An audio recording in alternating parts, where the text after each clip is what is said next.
Ayan mga lodi, yung project namin dito tapos na.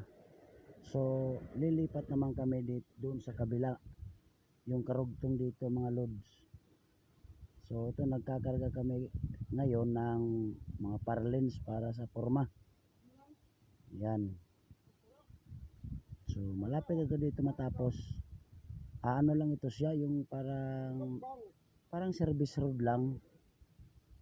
Pero yung main namin na kalsada, yung malaki, malapit na rin matapos mga lodi, doon sa kabila.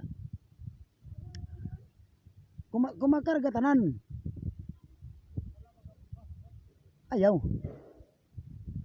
Basta yun ang ano dito sa amin, kasi dadaan na dito yung mga malalaking bus mga lodi. Dito sa amin sa Javier. Loves Javier. So ayan, nagkakarga kami ngayon para lilipat doon sa kabila. So thank you so much. Thank you for watching mga lods. Share and comment, follow mga lods.